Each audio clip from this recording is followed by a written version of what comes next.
Good afternoon and welcome to How to Invest in a Fear-Driven Coronavirus Market, and more importantly, I suppose, is when to act.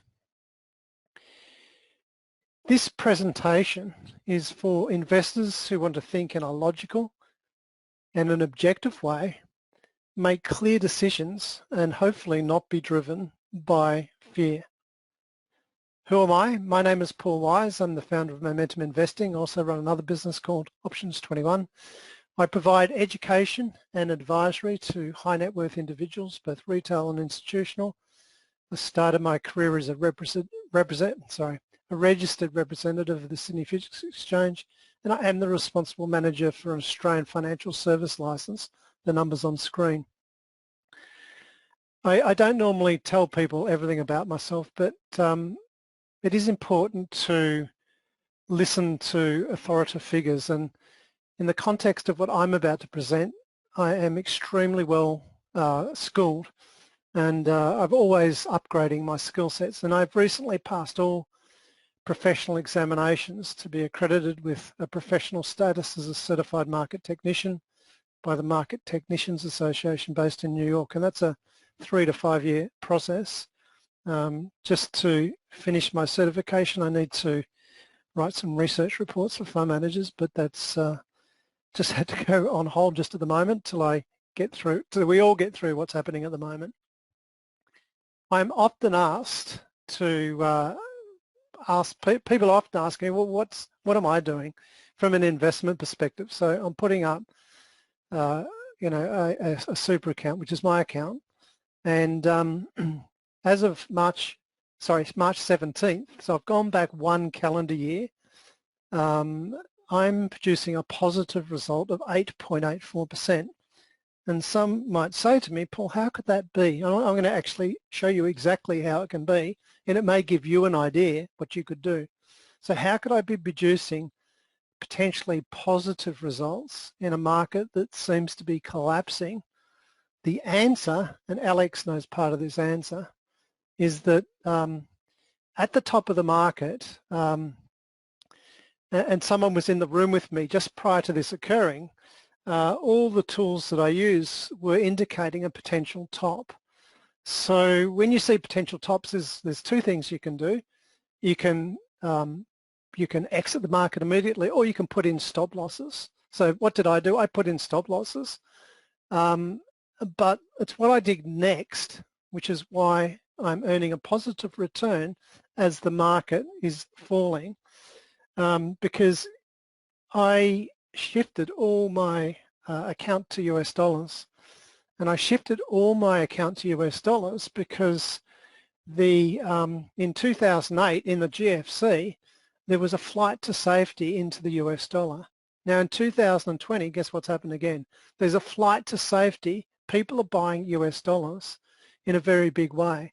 So if you see a very large move, upward move in the US dollar, the currency pair, Australia dollar against US, you'll get a strong decline in the Australian dollar. So if you have and hold US dollars, you are profiting enormously with this decline in the Australian dollar. And I honestly don't think it's finished, because I'm about to do a forecast for you in terms of time and price, where what we're looking at within this particular market is not finished.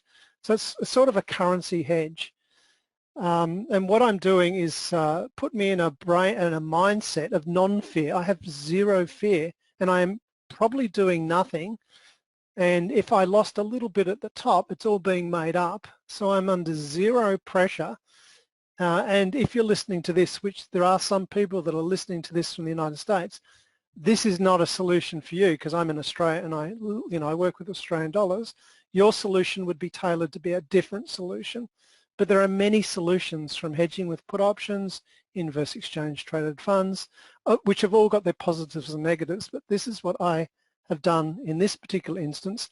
And I'm just showing you there's a very major decline in the Australian dollar in 08, and we're experiencing one now, and I don't believe it's finished. It got down to 60 cents in 08, 09. It's down at below 60 cents as of last night.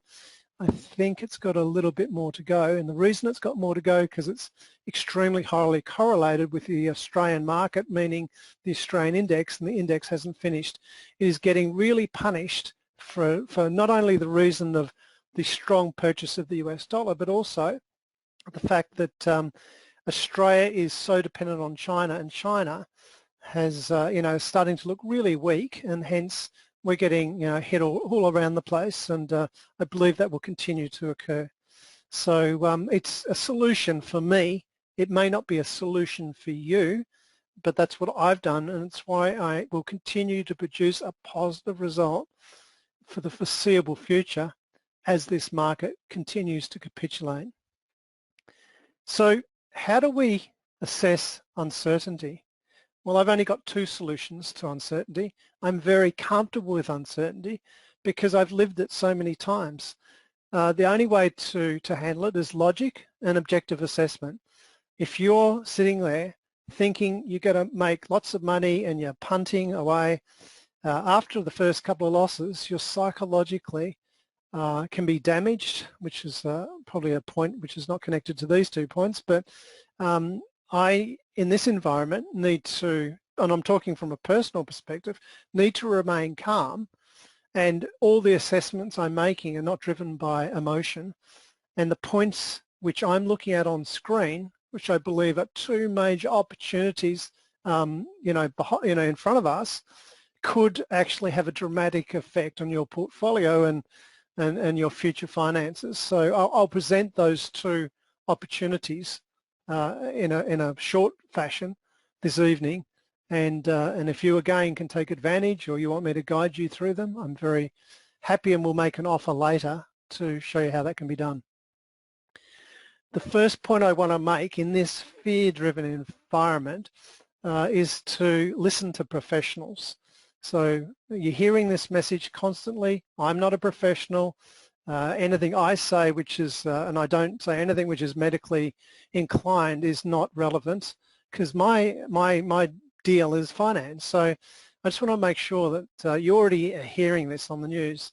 If you've got news, don't follow the internet. I've heard some really dumb stuff and it doesn't make sense, and especially when it's connected to trading and people writing put options in a market that could have a capitulation. They will go bankrupt, and that's if they don't stop. So my first point is this, is that we're experiencing a fear-driven correction which has a start. We know when the start happened. It has a midpoint. I don't believe we're at the midpoint, and it has an end. Just as you listen to medical professionals for your pandemic news, you really should be listening to trusted, well-qualified financial professionals for your portfolio investment advice. I think this is really important. There was a lot of people who, in their professional careers, and I've got them in my room, who have spent an enormous amount of time, money on their education, are in their 50s, 60s, and maybe 70s, who have built a body of knowledge that you really need.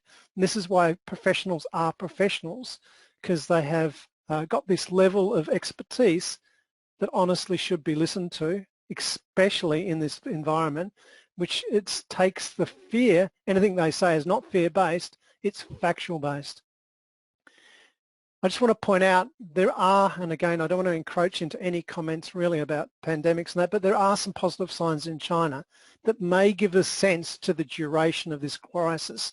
And that's important to me, because the duration of the crisis will dictate if it morphs from a fear-based crisis into a potential financial crisis. And there's a lot of financial crisis talk at the moment. I think it's a fraction premature, because that's based on this crisis extending greater than 3, 6, I've even heard 12 months. I don't subscribe to that, and I actually don't know. I don't know how long this crisis is going to go for. But what I do know, that right now this is not a financial crisis yet. Will it morph into a financial crisis? Yeah, of course that's possible, and that is connected to the duration. And I could put out a best case and a worst case scenario, and I'm going to do that tonight, because I don't subscribe to the doomsdayers. the global financial system is robust, and I'd ask you a question if you're in Australia. Here's my question. Do you remember the Great Recession we had in 2009 in Australia? Now, if you're from overseas, you won't know what I'm talking about. The answer to the question is, no, I don't remember the Great Recession in Australia in 2009 because we didn't have one. And the reason we didn't have one, because our federal government was very proactive, and our Reserve Bank were very active in their monetary policy and fiscal policy settings. And along with global coordination, they stimulated our economy, and actually, I suppose in conjunction with China and their demand for our raw products, we didn't actually experience a recession. That's probably the different thing that could happen this time. But what's happening around us now is a global coordinated fiscal and monetary response that at best or at the least should deaden any major, foreseeable financial calamity. Australia probably won't be immune to some sort of recession this time due to the lack of demand now coming out of China. But I just want to make that point. People are getting a little bit ahead of themselves. Things change very rapidly, and as rapidly as we came into this crisis, we can come out of it. So don't get too ahead of yourself and invest for the present. Analyze the present. Don't analyze, as I've heard people doing silly things telling me it's a 1929 crash and the banks are all going to disappear. That's just nonsense. It's not true. In this presentation, I want to cover the context of correction. I want to talk to you about the time taken for corrections to unfold. I want to describe to you what I see recently as a three-wave structure. I want to talk about the technical price structure of a correction. I want to talk how the VIX gives me some sort of an indication of the timing and time taken for a corrective phase to occur. I want to talk to you about technical price patterns that may trip you up. I want to talk to you about support lines. I'm going to draw projections using Fibonacci ratios and show you what makes a meaningful and a non-meaningful support line, a line just across the screen. I will do some projections to the downside. I'll briefly talk about institutional behaviour, and I just want you to be aware that this is a really compacted discussion which I'm going to update every week for the foreseeable future, but it's only 50% of what I normally talk to people about hedging and market correction models, and everything above this or beyond this presentation is custom. It's what I give to my private clients. So I've already given you some idea of a custom hedging program, and that's my program, shifting to 100% US dollars, using the Australian dollar to cushion the fall. Could be used by you still today. I don't think I've got time to project the Aussie dollar other than to say it's highly correlated with the Australian equities market. If the Australian equity market keeps on falling, so will the Australian dollar. So at the end of this period of so-called fear, I'm hoping we all don't look like this guy, and I visually like to think we're like this guy, feeling awesome and looking really good and coming out a winner, not joining into the fear, and fear only leads to very poor decision making, and you will lose money if you join in that camp. Hopefully you're not the monkeys lining up at shopping centres stripping shelves. I now want to shift across to analytical price chart, and you must excuse me because normally I do this via PowerPoint presentations, and this time I'm not. I'm going to do it live and via a chart, so I'm just shifting things around my screen. Just give me one moment, and I just need to grab a price chart, and you could all tell me that you've now got a price chart on your screen. And I'm almost ready to go, and I'm just reading a comment from Ron. Yeah, Ron, I don't mind that comment. It's an interesting comment. Ron's just saying, do you believe the Chinese stats? I don't believe anything. I got to be careful here, but I don't believe anything that's coming out of China in any field, because they have got a history of manipulation of their population, so why wouldn't they manipulate data? Why wouldn't they manipulate the truth to their own advantage? So just a quick comment. Okay, so you should now have the price chart on your screen. So last week, what I did was I put forward a couple of outcomes, okay? Can I see the future? Have I got a crystal ball? Of course I haven't. All as I can do is I can react to the present, but in the context of my experience, and I have lived many corrective phases, and because I know corrective phases have a beginning, a midpoint, and an end, I don't find this any different to anything else I've done. The only difference with this particular unfolding of a crisis is that I've got a number of arrows on the screen. The first 4 little arrows pointing to market tops represent different points where a market corrects. The first one was driven by the US Federal Reserve raising interest rates. Market didn't agree. The second one was Chinese Trump tariff disagreement. The August one, Chinese Trump tariff agreement. Third one was impeachment. Forget the rest. There's a context that drives markets.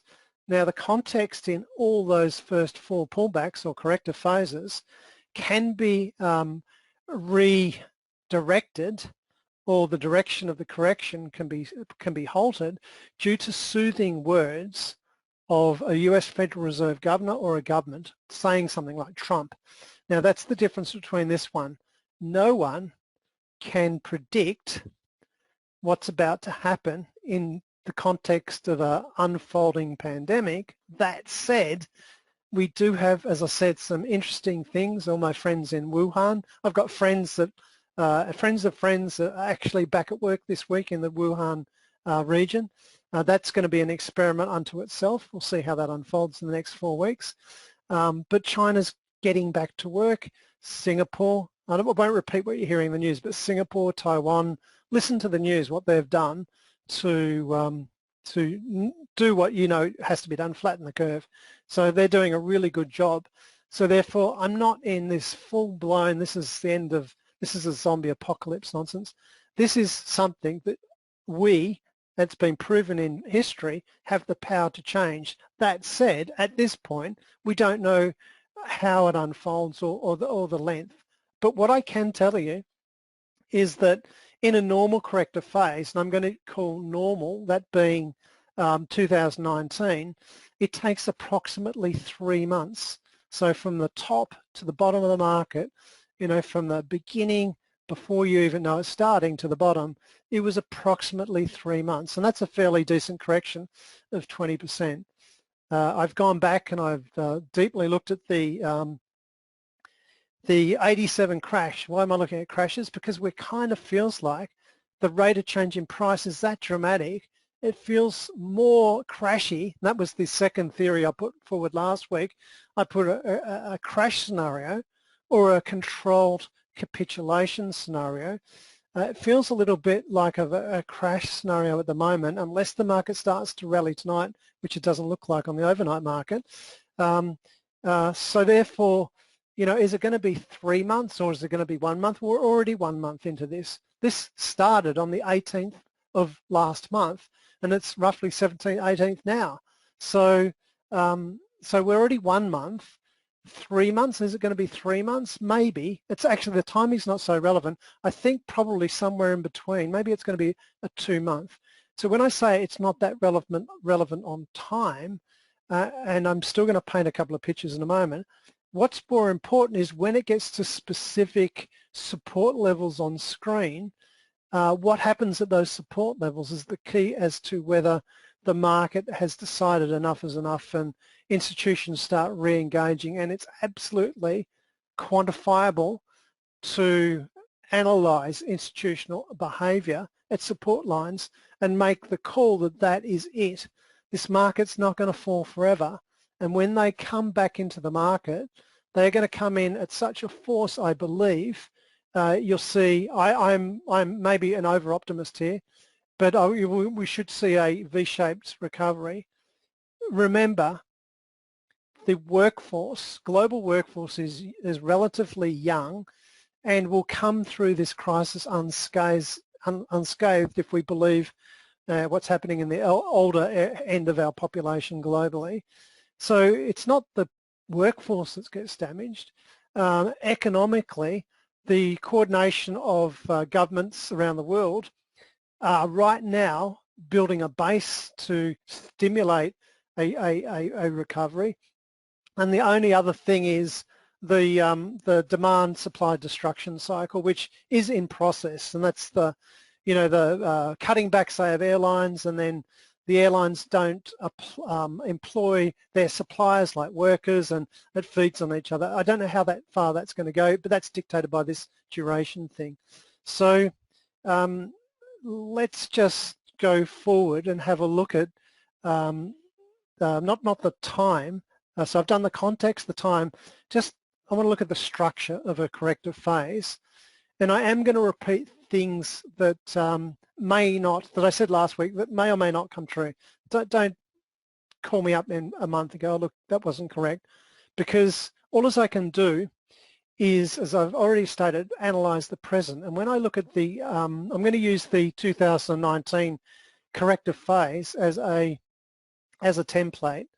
And what I do note that the market has two legs to the downside. That's the initial fall.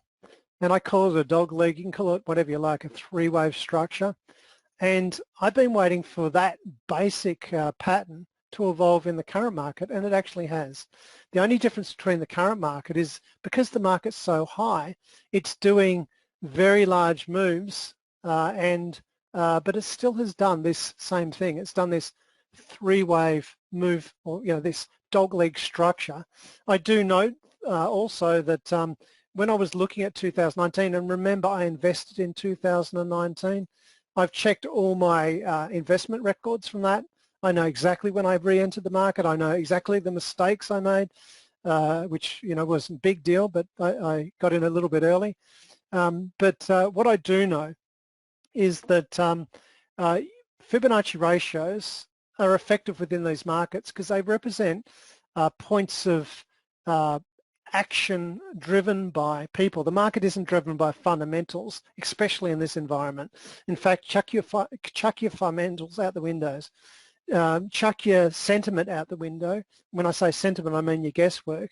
It has to be done with the structure, and the technicals are the only thing that I would personally be relying on in this particular market. And I just note that in the 19 dogleg, there was 100%, two ranges to the downside, and not quite, but nearly. There's a similar thing happening in the current market.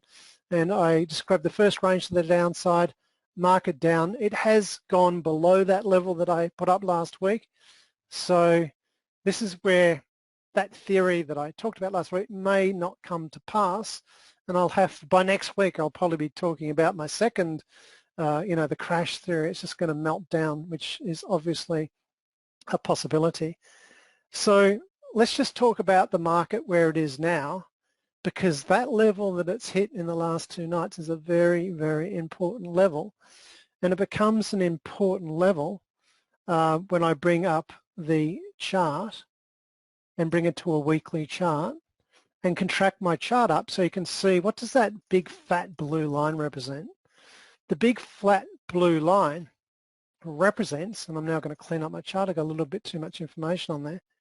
The big fat blue line represents the trend line from 09, 2012, 2016, 2019 to the present. But the market has already breached and closed below that line, which starts to negate a so-called support line. Please believe me, support lines are just a word. They have zero meaning unless something else happens, and the something else has to be the engagement of institutional people. And I can assure you it is something that I analyse in great detail and rely heavily on to understand the significance of a support line. And I can, if I had to stand up and quantify and justify to you that that blue line has no support, nothing, there's nothing there, and the market will slice through it in the not too distant future, I believe with a high degree of accuracy my words are true. So that line is not the bottom of the market, and it scares me when I hear people saying, that's it, I'm going to write puts and they're not going to be around in the next few months. And the reason they're not going to be around in the next few months, because this hasn't finished. We're only 1 month into a 2 to 3 month unfolding of a volatility a volatility event is the word, a volatility event that takes a long time. How do I know all this? Let me put up a VIX chart. I'm not going to explain what the VIX chart represents. I'm talking at a level which I'm assuming everyone knows a lot. If you want to contact me and ask me questions some other time, you're welcome. But these are things that you should know. Okay, I'm just going to use, again, I refer to the 1819 template, but there's certain characteristics of the VIX which are really, really important, which tell me how markets unfold. And the first 2 points I'd like to make is I drew up what I called the dog leg, for want of a better word. It's just a three-way structure. And when that market does that three-way, it does 2, and I could go back and do this many times on many VIX spikes, it does 2 spikes in the VIX. And I've got it marked up on screen. So just looking at the VIX unfolding from October to December last year, you can see, or in 18 to early 19, you can see there's not 2 spikes in the VIX, there's many, there's 1, 2, 3, 4. As the market goes sideways and gets ready to do its capitulation, which is the last one, there can be 4 to 5 spikes in the VIX. This is important because this is behavior of the market. It tells me that the volatility is still in the market. So let's just use that as a mental template and come across to the current market and just have a look at what's happening over here. Like, I'm not going to do every spike because it's all too much. I just want you to have a look at what I see within this market, and I think I'm going to adjust my arrows just a fraction, just by 1 day, but I can only see at this point 2 spikes on the screen. Just give me 1 moment. And I know we could debate this, but so we've got, and I probably should have checked the dates on the actual three-way structure. I've got 2 spikes with maybe 2 or 3 to come, depending on the structure of the market. I stress once again, this is only 1 month. It's just not enough time. And the people that I know on CBOE, that's Chicago Board Options Exchange, are forecasting potential, this is quantitatively, mathematically, they are forecasting a potential in the not too distant future spike in the VIX of 135. Its highest level back in 2009 was 100. It's currently at about 84. So when they say that and they show me quantitative models that are preempting 125 to 135 spike in the VIX, that tells me that it's not over. They know it's not over. I think it's not over. And just going back and looking at history tells me this is not over, which from a volatility perspective, what I'm trying to illustrate here, because someone at the presentation last week, at the end of the presentation said, is volatility out of the market? No. How many times am I going to say it? It's not, because it's something that stays around for days, weeks and months. And as the market builds, it builds into a capitulation. We have not, I don't believe we've seen the capitulation. And when you connect that to the unfolding drama of the COVID, as it flows through the United States, the biggest economy on the planet, what do you think is going to happen as the US shuts down? Have we ever experienced this before? I wasn't here for World War I. It didn't exist in the United States. I wasn't here for World War II. I don't know how the world adjusted to a global catastrophe, but this kind is worse, and it's worse because we're interconnected both economically. This is the first time in history we've had an interconnected, interdependent economic system, and we've got the free flow of information at light speed via the internet. It's really interesting, and it'll be talked about for decades to come.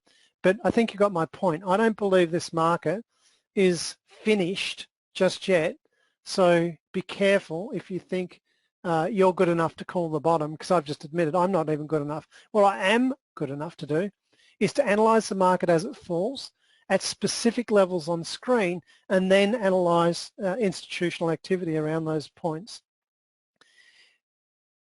there are certain patterns on screen that can trip you up, and I'm going to show you where I made a mistake in 19. And I'm working on the assumption that this market rallies from here, which again, I've told you it probably won't. But back in 2019, as the market rallied, which would be now, I thought that was an attractive point to get in the not too distant future as the market pulled back, did a lower high, and started to put in what I would have thought was a double bottom, technical pattern indicating an accumulation phase. I put my stops in, got stopped out, market capitulated. That won't happen again because I've got obviously a broader knowledge base. Even since last year, when something goes wrong, I don't get upset with losing a couple of dollars. I don't care. What I do care, or what I do is I look at what happened and see how I can negate the negative impact of that happening again. So I believe that I am highly skilled at picking this low, and it's I suppose, disciplinary methodology that gets me to do that. So just with that in mind, I'm just going to jump back to the current market. Just give me one moment. And I'm going to show you opportunity number one. Now, again, I keep on putting caveats in there, but I've got no other choice.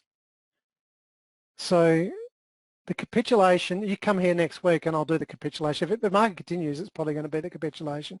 But if we go and in any way, shape or form follow the pattern of the current market, which also when I do day counts, which is an important indicator, they're kind of the same as 19, but it really does have to do a sort of a rally. To do a rally here, we're going to have to get some good news. I don't know where any good news is coming from anywhere at the moment, but if you see any rally, it doesn't have to go right up to the top where the 19 effort did. If you see any rally, 2 or 3 day rally, a market fall, a market try and break into a new high but fails, there goes your failure point. That is what would set up what I would describe to you the most insane opportunity, because it'll be, if my projections to the downside are correct, it could be somewhere between a 20 to 28% fall. That is what happened in 2019. It was a 16.5% fall from the capitulation phase. Those rollovers is something that I believe I'm very good at, but this market isn't set up for that yet, and it may not happen. But if it does happen, I'm telling you, there goes your first opportunity where if you've lost a couple of dollars at the top because you got stopped out, you can make it all back up so quickly. You'll be very, very happy. So that's I said there's 2 things. That's number one. If the market capitulates, I actually personally don't care. I showed you at the beginning of this presentation, I will still benefit as people buy US dollars. In my case, Australian dollar collapses and my account will rally, okay, in terms of profitability. I've structured it in a way, I actually don't need this opportunity, but I'm just saying, if it does happen, will I be buying some put options? Yeah, absolutely, I will be absolutely doing that because it's such a great opportunity.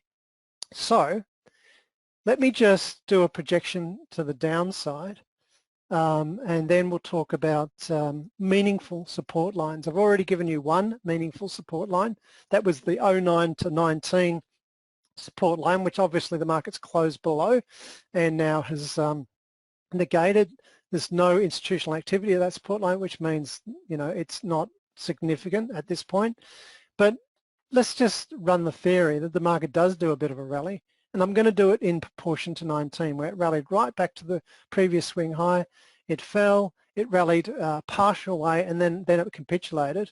And the capitulation, and I'm not going to go back and do 19, I already know it in my head because I've done it so many times with clients and presentations. The capitulation was based on 1.618 of the range down marked from the capitulation. And at this point, I've just changed my mind. I'll show you how I did it.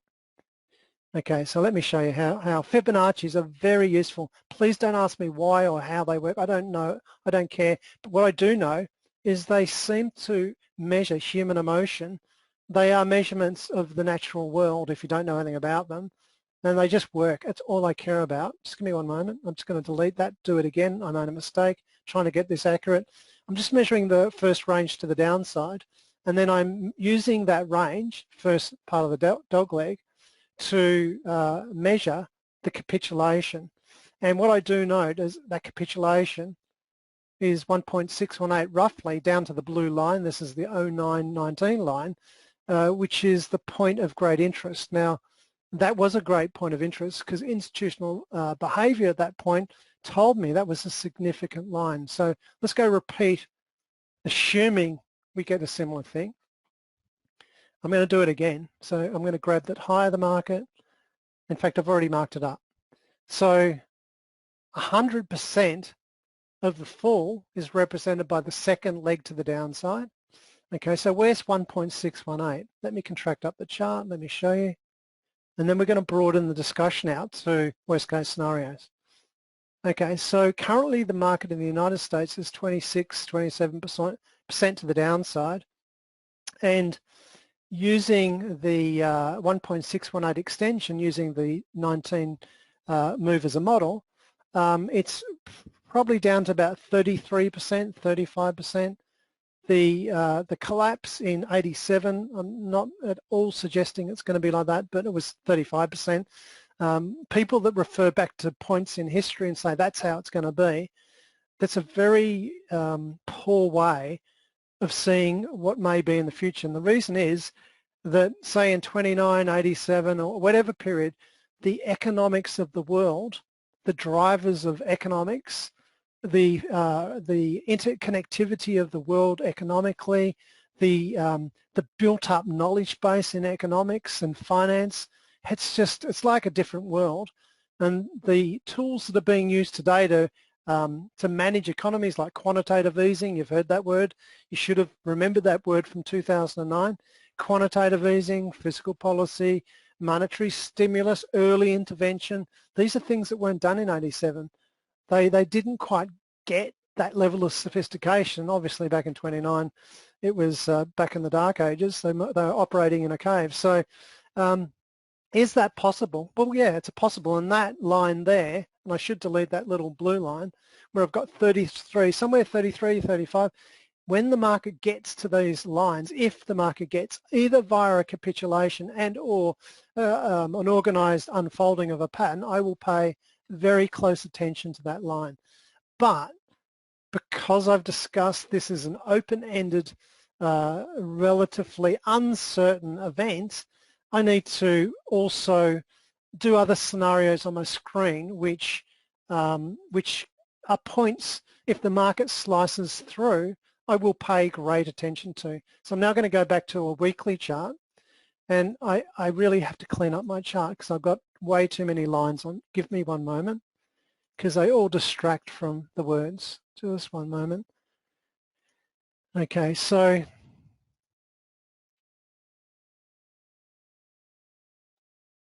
let me I just need to contract it up a bit. I need to see the whole range from 09 to the present, because again, I'm going to use another division tool, another Fibonacci ratio. And I've been using these for decades, and I know they're worthy of me using in front of you. So what I'm going to do, so I'm just going to grab the low in 09, and I'm going to divide the range into Fibonacci components to the high of the current fall, which started last month, a month ago. And on the screen, I've got a pretty important number, which is 0.618. If this was a normal market, markets do this all the time. They move, they have an extension, they pull back 1.618 or 50%, and then they start to make a move again. So I'm just going to ask you a question. No need for an answer. Is it possible, under the current climate, that this market could go more than its current 26%, more than 35%, maybe 50%? Is that possible?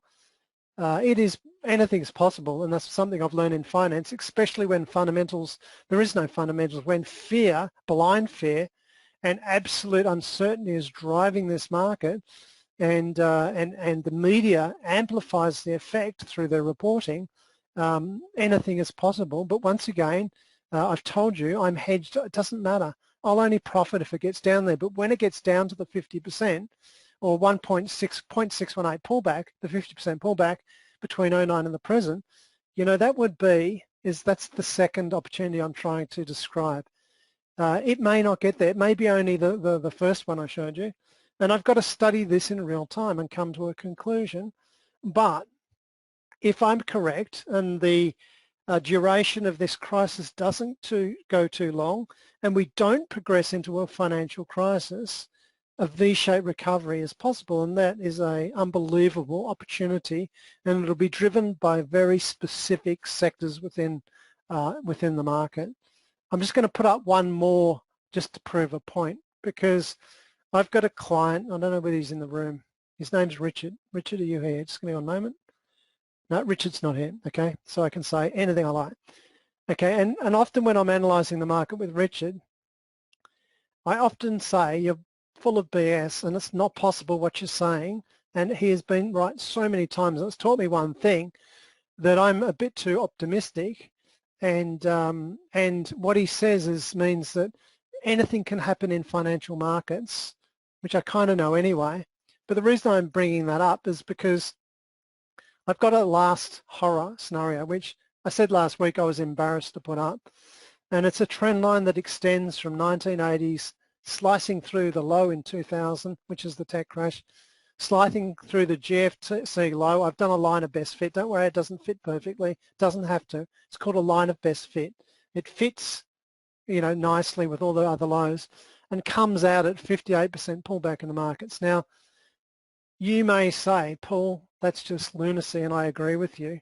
But before you lock me up and put me in a straitjacket, if we were having the same discussion back in 1987, that's right on the far left of screen, it actually got to that line.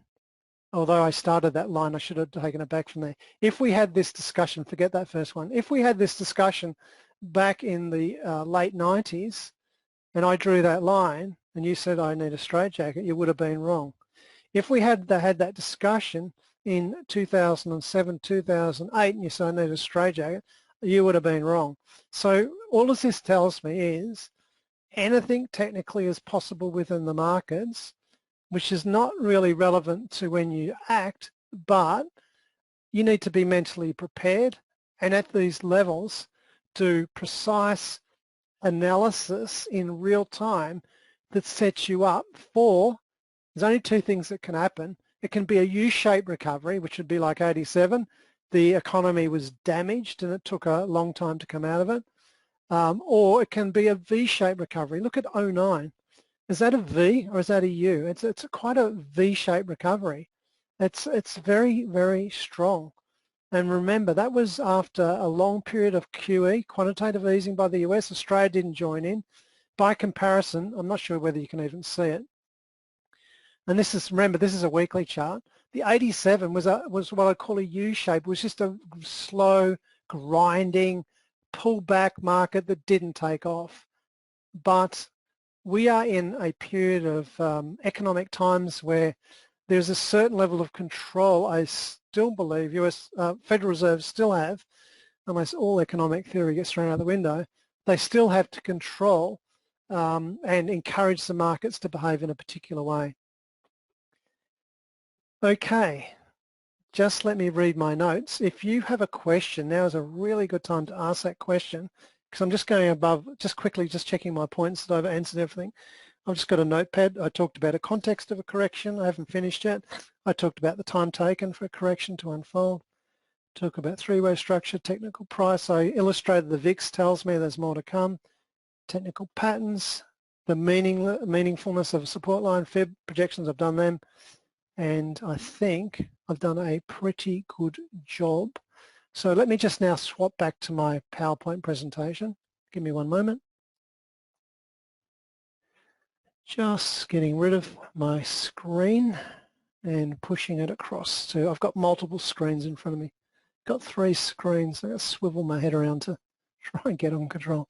Okay, I'm just coming back to my PowerPoint presentation, and I just want us to recall the man, just give me one moment, who has got his tongue hanging out and his tie.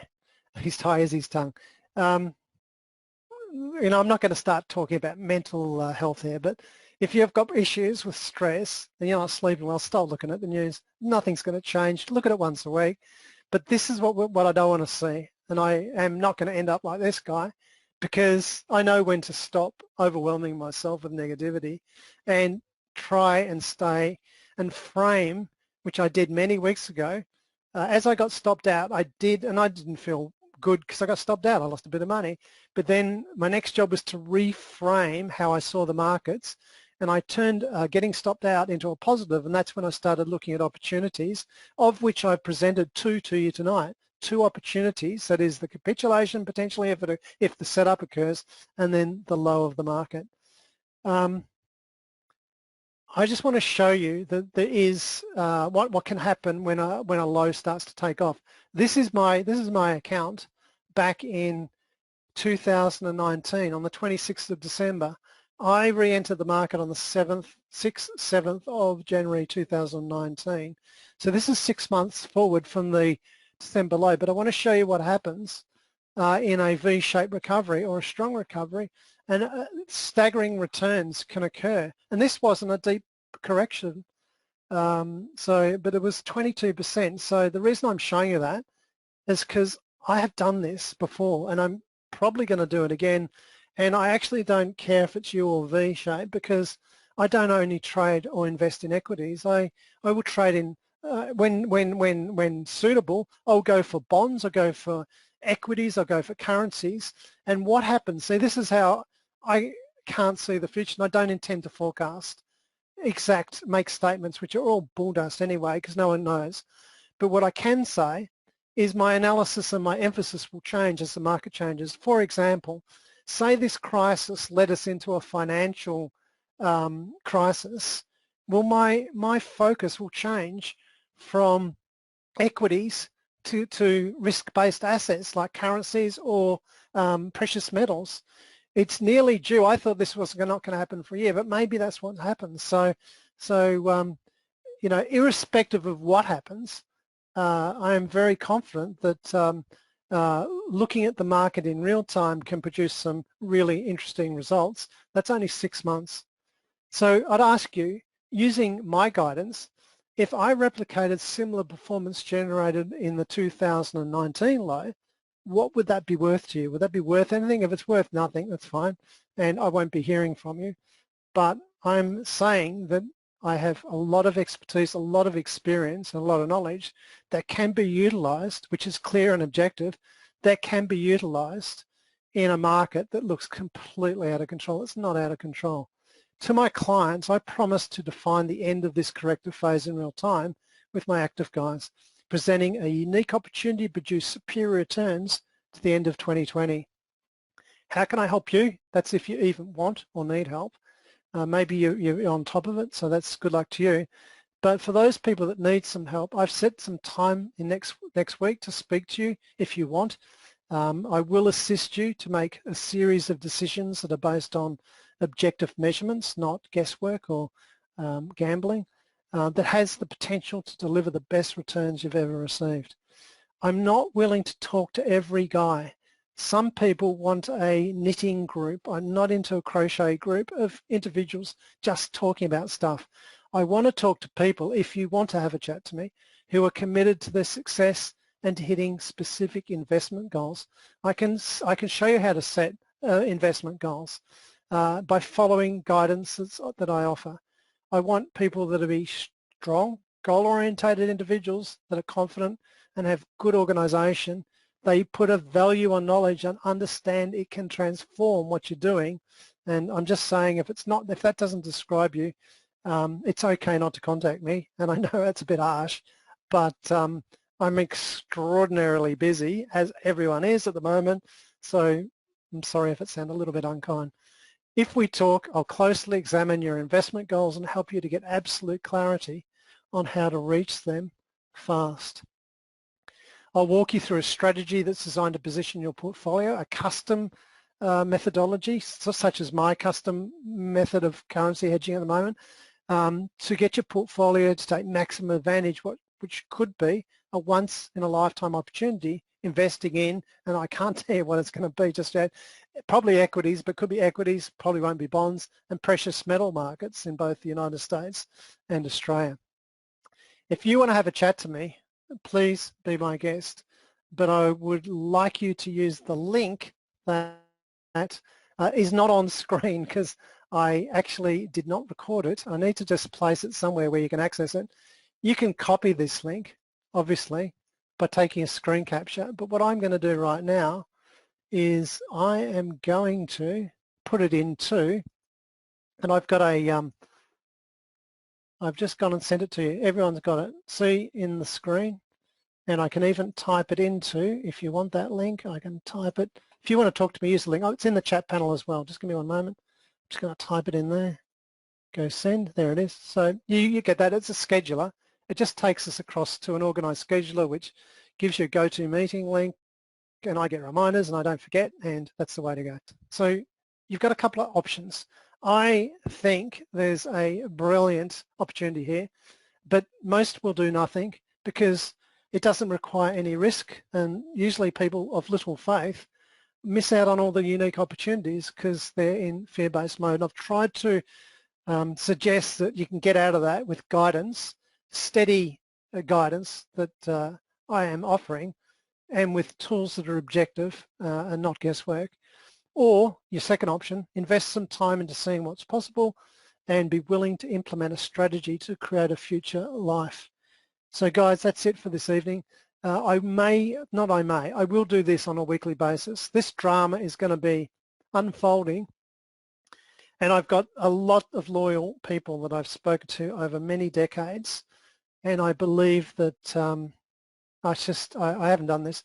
It's required. Okay, so I'm just going to keep on doing this till people don't turn up. So thank you for your time. I really appreciate your time, and let's head for being the guy on the surfboard. Get out on the water in the next 6 to 8 months. Thank you. See you.